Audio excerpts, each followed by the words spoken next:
nouvelle vidéo ASMR. Donc je vais continuer la lecture du joueur d'échecs de Stefan Zweig et je vais reprendre exactement là où je m'étais arrêté. Sentovic ne broncha pas. Je vous en prie, répondit-il poliment, ces messieurs ont maintenant les noirs. La deuxième partie ne fut pas différente, sauf que notre cercle avait été renforcé par quelques curieux, et c'était aussi un peu animé. McConnor fixait du regard l'échiquier, comme s'il avait voulu magnétiser les pièces par son désir de gagner. Je sentais en le voyant qu'il aurait sacrifié avec enthousiasme quelques milliers de dollars pour avoir le plaisir de crier mat à cet adversaire impassible. Fait bizarre, une partie de son opiniâtre ténacité passait inconsciemment en nous. Chacun des coups fut disputé avec incroyablement plus de passion qu'auparavant.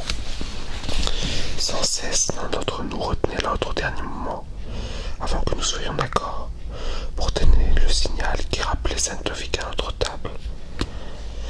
Peu à peu, nous étions arrivés au 17e coup, et à notre propre stupéfaction, nous étions devant une configuration qui semblait étonnamment favorable, car nous étions parvenus à placer le pion de la colonne C sur l'avant-dernière case C2. Nous n'avions qu'à l'avancer en C1 pour faire une nouvelle dame. À vrai dire, cette chance un peu trop visible ne nous rassurait pas tout à fait. Nous suspections tous que Sentovic, bien plus capable d'anticiper sur la situation, nous avait forcément présenté cet avantage que nous semblions avoir acquis à bon escient et pour nous enferrer. Mais malgré nos réflexions et nos âpres discussions, nous restions incapables de repérer le piège caché. Finalement, ayant presque atteint le délai imparti, nous résolûmes de risquer le coup. Déjà McConnor allait toucher le pion pour le placer sur la dernière case, quand il se sentit visiblement pris par le bras et quelqu'un lui murmura à mi-voix mais avec violence: « Au nom du ciel, pas cela !» Sans le vouloir, nous fîmes tous volte-face. Un monsieur d'environ 45 ans, dont le visage en lame des couteaux m'avait déjà frappé sur le pont promenade, par son étrange teint pâle, presque crayeux, avait dû s'approcher de nous durant les dernières minutes, tandis que nous étions entièrement concentrés sur notre problème. Il ajouta très vite, en sentant nos regards: « Si vous damez le pion maintenant, il va vous attaquer aussitôt avec le fou en C1. Vous le reprendrez avec le cavalier. Mais entre-temps, il ira en D7 avec son pion libre. Il menacera votre tour. Et même si vous faites échec avec le cavalier, vous perdrez, vous serez battu en 9 ou 10 coups. C'est presque la configuration qu'Alekhine a inaugurée face à Bogoljubov en 1922 au grand tournoi de Pistia. Ébahi, McConnor écarta sa main de la pièce et, stupéfait comme nous tous, dévisagea cet homme qui était un ange tombé du ciel pour nous aider. Pour être capable de calculer que 9 coups plus tard, on pourrait dire mat, c'était forcément un professionnel de premier ordre, un autre champion peut-être, un concurrent qui se rendait au même tournoi. Sa soudaine arrivée et son intervention en un instant aussi critique avait quelque chose de presque surnaturel. McConnor fut le premier à se ressaisir. Que conseilleriez-vous, chuchota-t-il, très excité. Ne pas avancer tout de suite, mais esquiver d'abord. Surtout enlever le roi de cette colonne, menacé en le déplaçant de G8 en H7. Il va sans doute se mettre à attaquer sur notre flanc. Mais vous parerez avec la tour de C8 en C4. Cela le coûtera 2 coups, un pion et aussi l'avantage. Ensuite ce sera pion libre contre pion libre. Et si vous tenez bien votre défense, vous arriverez à un pat. Il est impossible de faire mieux. Nous étions à nouveau sidérés. Cette précision, autant que la rapidité de son calcul avait quelque chose de troublant. On aurait dit qu'il lisait les différents coups sur la page d'un livre. Pourtant la chance inespérée de pouvoir, grâce à son intervention, terminer notre partie contre un champion du monde par un pat était fascinante. Nous passâmes tous sur le côté, afin qu'il puisse regarder plus aisément l'échiquier. McConnor lui redemanda: « Donc le roi de G8 en H7, c'est ça, esquiver surtout. » McConnor obéit et nous donnâmes le petit coup sur le verre. Sentovic s'avança vers notre table, de son pas régulier comme toujours, et jaugea d'un seul coup d'œil la riposte. Ensuite il déplaça son pion de H2 en H4 du côté de notre roi, exactement comme l'avait prédit notre sauveur inconnu.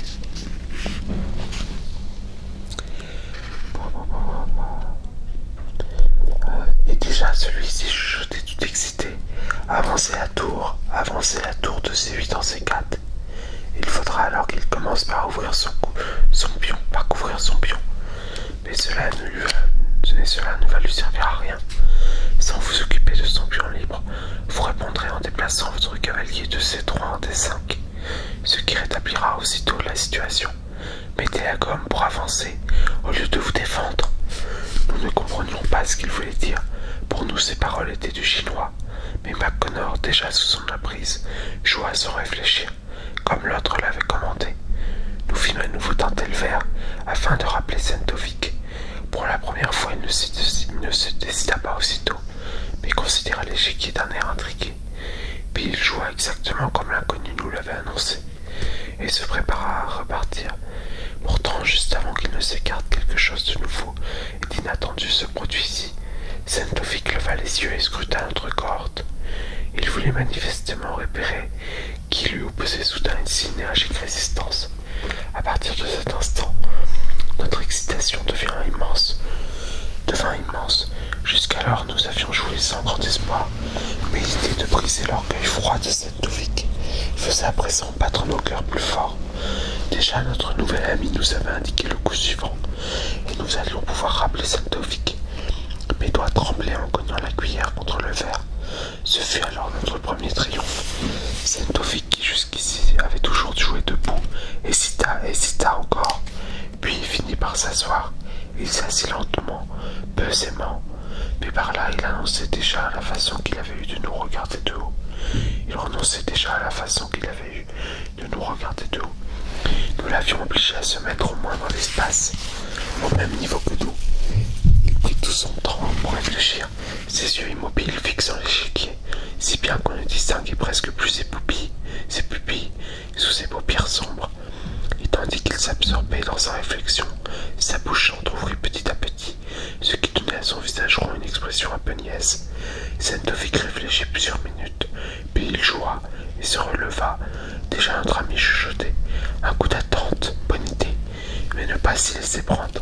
L'obliger à l'échange, c'est indispensable, alors nous serons pattes, et aucun dieu ne pourra rien pour lui. McConnor obéit. Durant les coups suivants qu'ils jouèrent tous les deux, car depuis longtemps, nous n'étions plus, nous autres, que de simples figurants. Ce furent des déplacements de pièces auxquels nous ne comprenions rien. Et après environ 7 coups, Sentovic, ayant assez longtemps réfléchi, leva les yeux et dit patte. Pendant un instant, ce fut un silence total. On perçut soudain le bruissement des vagues, ainsi que la radio qui diffusait du jazz dans le salon. On entendit le moindre pas sur le pont promenade et le très fin sifflement du vent qui filtrait par les interstices des hublots. Tous nous retenions notre souffle. C'était arrivé trop vite, et nous étions encore presque effrayés par ce fait incroyable. Au cours d'une partie déjà à demi perdue, cet inconnu avait réussi à imposer sa volonté au champion du monde. McConnor se rejeta brusquement en arrière, et reprenant son souffle, laissa distinctement échapper de ses lèvres un « Ah !» de bonheur. Quant à moi, j'observais Sentovic pendant les derniers coups. J'avais cru voir déjà qu'il pâlissait un peu, mais il arrivait très bien à se contrôler. Il conservait sa raideur et son air indifférent, tout en repoussant d'une main calme les pieds sur l'échiquier. Il se contenta de demander négligemment « Ces messieurs souhaitent-ils jouer une troisième partie ?» La question était posée sur un ton très neutre, très professionnel. Chose étrange cependant, il n'avait pas regardé McConnor en la prononçant, mais avait braqué un regard acéré sur notre sauveur, comme un cheval reconnaît à son assiette plus ferme un nouveau et meilleur cavalier. Il avait sûrement compris en voyant un dernier coup qui était son véritable adversaire. Sans le vouloir, nos yeux limitèrent et se posèrent très intrigués sur l'inconnu. Mais avant même que celui-ci pût réagir ou dire un seul mot, McConnor, emporté par son arrogance, s'était écrié d'un ton triomphant. Évidemment, mais maintenant il faut que vous jouiez tout seul contre lui, vous seul contre Sentovic. Mais une chose inattendue se produit ici. L'inconnu qui bizarrement avait continué, l'air tendu à fixer des yeux l'échiquier déjà débarrassé, sursauta en sautant tous les regards braqués sur lui, et en s'attendant apostropher avec tant d'enthousiasme, ses traits s'altérèrent. Pas question, messieurs, bafouilla-t-il, visiblement troublé. C'est totalement exclu.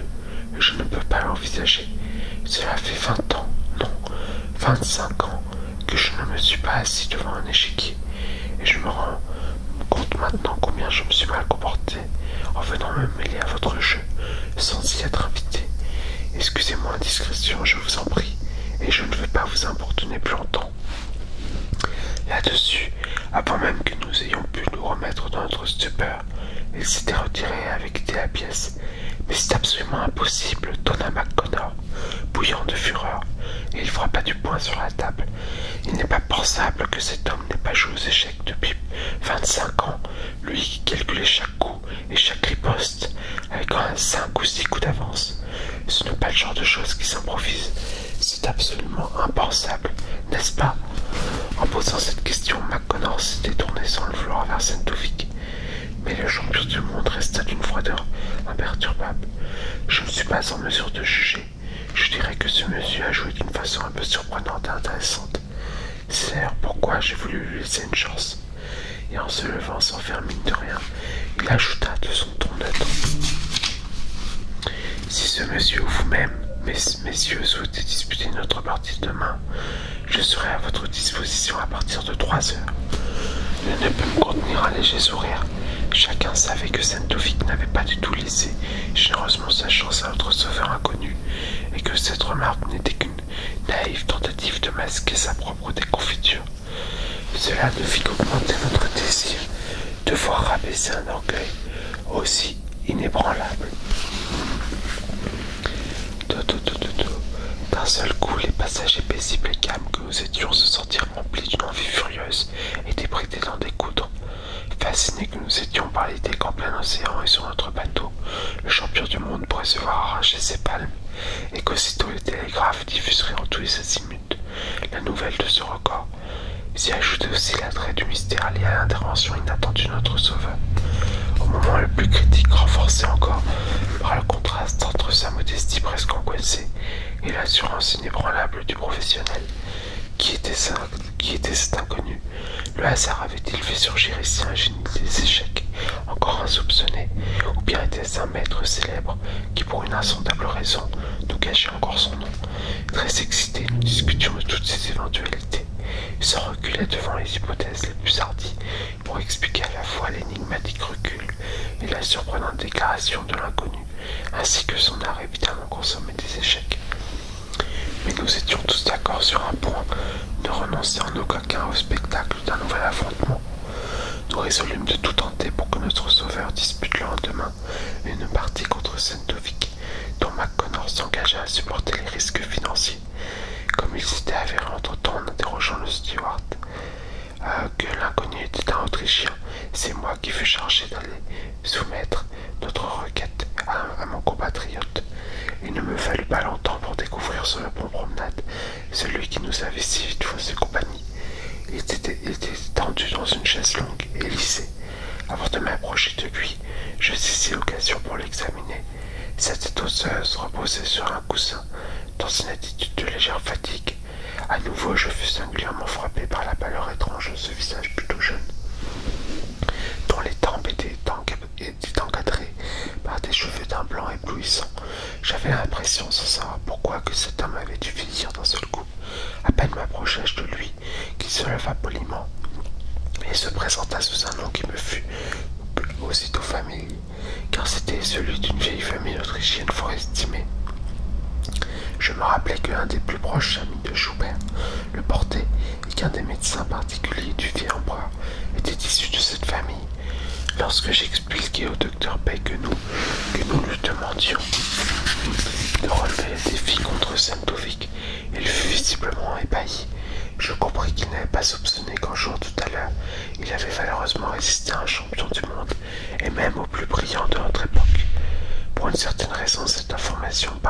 m'impressionnait très fort, car il s'enquait à nouveau plusieurs fois de suite. Si j'étais absolument certain que son adversaire fut en effet champion du monde en titre, je m'aperçus bientôt que cette circonstance facilitait ma mission, mais conscient de sa sensibilité, je jugeai opportun de ne pas lui dire que McConnor assumait les éventuels risques financiers d'une défaite. Après avoir longtemps hésité, MP se déclara à disputer ce match, non sans avoir explicitement demandé d'avertir ces messieurs de ne pas fonder d'espérances excessives sur ses capacités. En effet, ajouta-t-il avec un sourire pensif, je ne sais vraiment pas si je suis capable de jouer correctement une partie d'échecs dans les règles. Et croyez-moi, ce n'est pas par fausse modestie que je déclarais de ne pas avoir touché à une pièce d'échecs depuis que j'étais lycéen, c'est-à-dire depuis plus de 20 ans. Même à cette époque, je ne passais pas pour un joueur spécialement doué. Il me disait cela avec tant de naturel que je ne pouvais avoir le moindre doute sur sa sincérité. Je ne pus cependant lui cacher ma surprise de l'avoir vu capable de se souvenir si précisément de chacune des tactiques pratiquées par différents maîtres. Il fallait tout de même au moins qu'il se soit beaucoup intéressé à la théorie des échecs. MP sourit de nouveau, avec le même étrange air songeur qu'auparavant. Beaucoup intéressé, oui, Dieu sait qu'on peut le dire. Je me suis beaucoup intéressé aux échecs, mais c'était dans des circonstances très spéciales, voire exceptionnelles. Ce fut une histoire assez compliquée, et on pourrait même la considérer comme un épisode révélateur de notre charmante et grandiose époque. Si vous avez de la patience pour une demi-heure, il m'avait indiqué la chaise longue à côté de lui. J'acceptai volontiers son invitation. Nous n'avions pas de voisins. MP enleva ses lunettes de lecture, les posa sur le côté et commença. Vous avez eu l'amabilité de me dire qu'étant viennois, vous vous souveniez du nom de ma famille, mais je suppose que vous n'avez jamais entendu parler du cabinet d'avocats que je dirigeais. D'abord avec mon père, puis seul, car nous ne plaidions aucune des causes commentées dans les journaux et nous ne prenions aucun client. En réalité, ce n'était plus vraiment un cabinet d'avocats. Nous nous contentions d'être les conseillers juridiques et les administrateurs du patrimoine des grands monastères dont mon père était proche, comme ancien député du parti clérical. En outre et aujourd'hui que la monarchie appartient à l'histoire, il n'est plus interdit d'en parler. Nous assurions la gestion des capitaux de quelques membres de la famille impériale. Ces liens avec la cour et le clergé remontaient à 2 générations déjà. Un de mes oncles était le médecin particulier de l'empereur, un autre l'abbé de bon, tant pis. Il suffisait d'entretenir ces liens, et cette confiance dont nous avions hésité nous assurait une activité tranquille, je dirais presque discrète, qui ne requérait en réalité que la réserve et l'honnêteté les plus strictes, caractéristiques que mon défunt père possédait toutes deux au suprême degré, même durant les années de l'inflation et de l'effondrement du régime. Il parvint, grâce à sa grande prudence, à préserver très largement les considérables fortunes de ses clients. Ensuite, quand Hitler arriva au pouvoir en Allemagne et commença ses razzias contre les biens de l'Église et des monastères, nous sûmes mener aussi un certain nombre de négociations et de transactions au-delà de la frontière, pour qu'au moins les biens mobiliers ne soient pas saisis. Et nous en savions tous deux plus sur certaines négociations politiques secrètes menées par la curie et la maison impériale que le public n'en apprendra jamais. En outre, grâce à la discrétion de notre cabinet, nous n'avions pas de plaque sur notre porte et à la prudence qui nous faisait toutes deux éviter ostensiblement de fréquenter les milieux monarchistes. Nous étions certains d'échapper aux recherches inopportunes. De facto, aucune administration en Autriche n'a jamais soupçonné, durant ces années-là, que les messagers secrets de la maison impériale venaient toujours déposer ou chercher leurs courriers les plus importants de notre insignifiant cabinet au 4e étage. Or, bien avant d'équiper les armées qu'ils allaient lancer à l'assaut du monde, les nationaux socialistes avaient commencé à organiser dans tous les pays voisins une autre armée, dangereuse et disciplinée, elle aussi. La légion des défavorisés, des laissés pour compte, des humiliés. Dans chaque service, dans chaque entreprise, ils avaient installé leurs cellules dans toutes les administrations et jusque dans le bureau particulier d'Adolphe, puis de Schachnik, Leurs mouchards et leurs espions étaient en place. Comme je ne l'appris hélas que trop tard, ils avaient également posté un homme à eux dans notre modeste cabinet. Ce n'était à vrai dire qu'un misérable employé de bureau, sans aucun talent, que j'avais embauché sur la recommandation d'un curé, simplement pour que notre cabinet ait l'air d'être une firme comme les autres. Nous ne le chargions d'une commission anodine et de décrocher le téléphone ou de ranger des papiers, mais seulement un document sans conséquence ni importance aucune, et ne devait en aucun cas ouvrir le courrier. Je tapais moi-même à la machine toutes les lettres importantes, sans en conserver de copie. J'emportais chez moi tous les courriers essentiels. Quant aux consultations secrètes, je les organisais toujours à l'extérieur, et uniquement au prieuré de l'abbaye ou dans le bureau particulier de mon oncle. Grâce à ces mesures de prudence, ce mouchard ne se rendait pas compte des démarches décisives auxquelles nous procédions, mais il eut sans doute un hasard malheureux qui fit penser à ce type ambitieux et suffisant qu'on se méfiait de lui, et que toutes sortes de choses intéressantes se passaient quand il avait le dos tourné. Peut-être qu'en mon absence, un message imprudent laissa échapper. Sa Majesté, au lieu de dire « le baron Berne » comme convenu, ou alors se scéléra enfreignit l'interdiction et décacheta des lettres. En tout cas, avant même que j'aie pu le suspecter, il fut chargé par Munich ou Berlin de nous espionner. Ce fut seulement beaucoup plus tard, étant depuis longtemps prisonnier, que je me souviens combien sa nonchalance des débuts s'était subitement transformée en un zèle ardent dans les derniers mois de son service, où à plusieurs reprises il m'avait proposé presque avec insistance de porter mon courrier à la poste. Je ne puis donc pas m'exonérer d'une certaine imprudence. Mais enfin, les plus éminents diplomates et officiers généraux ne se sont-ils pas eux aussi laissés berner par la perfidie des hitlériens? Épreuve tangible de l'attention et de la prédilection dont me gratifiait depuis longtemps la Gestapo. Le soir même où Schleusnig annonça sa démission, et la veille du jour où Hitler entra dans Vienne, je fus arrêté par les hommes de la SS. Par bonheur, j'avais eu le temps de brûler les papiers les plus importants, juste après avoir entendu le discours d'adieu de Schleusnig. Quant aux documents restants, y compris les attestations indispensables pour les fonds déposés à l'étranger par les monastères et deux archiducs, je les fis partir alors à toute dernière minute, juste avant que ces sbires viennent enfoncer la porte, cachée dans une corbeille de linge que ma vieille gouvernante, une femme de toute confiance, alla porter chez mon oncle. MB s'interrompit pour allumer un cigare. Dans la brusque lueur de la flamme, je remarquai qu'un frémissement nerveux qui m'avait déjà frappé crispait la commission droite de ses lèvres et revenait à quelques minutes d'intervalle, comme je pus le constater. C'était un mouvement fugace, à peine plus fort qu'un souffle, mais qui marquait d'une étrange inquiétude tout son visage.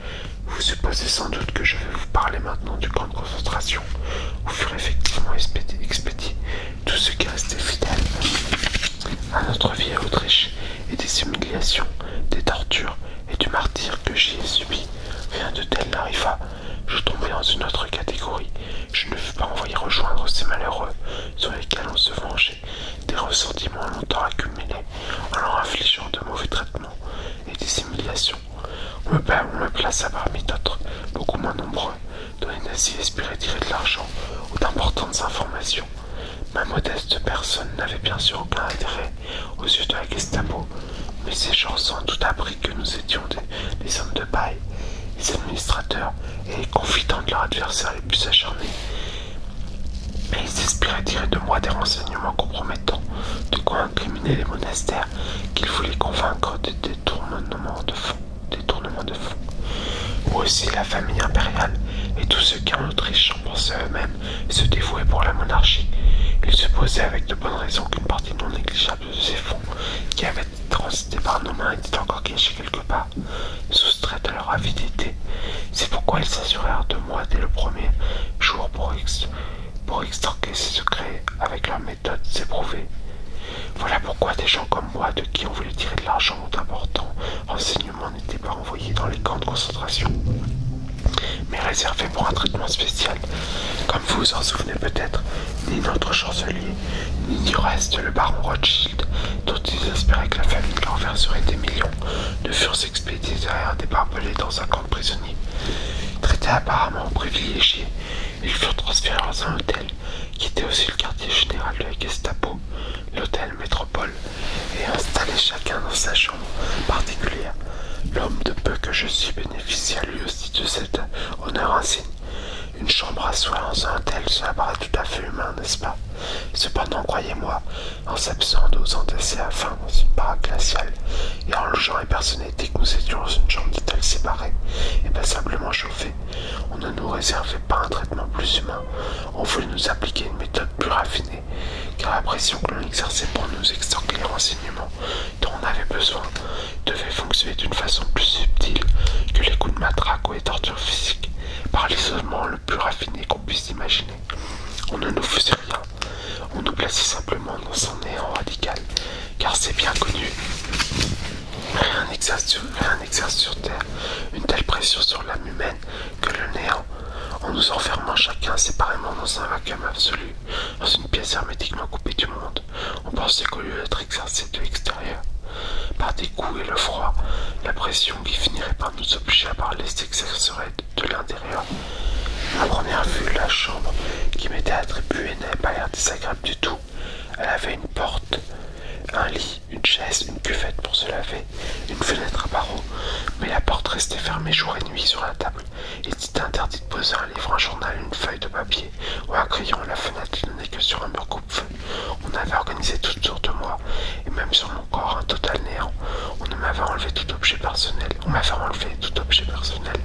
Ma montre pour que je ne sache pas l'heure, mon crayon pour que je ne puisse écrire, mon couteau pour que je ne puisse m'ouvrir les veines, pour que je ne puisse pas m'ouvrir les veines. La moindre petite griserie, comme celle d'une cigarette, m'était refusée.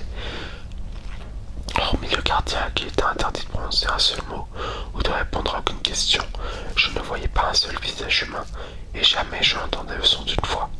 Du matin au soir et du soir au matin, et les yeux, les oreilles, tous les sens ne trouvaient rien à saisir.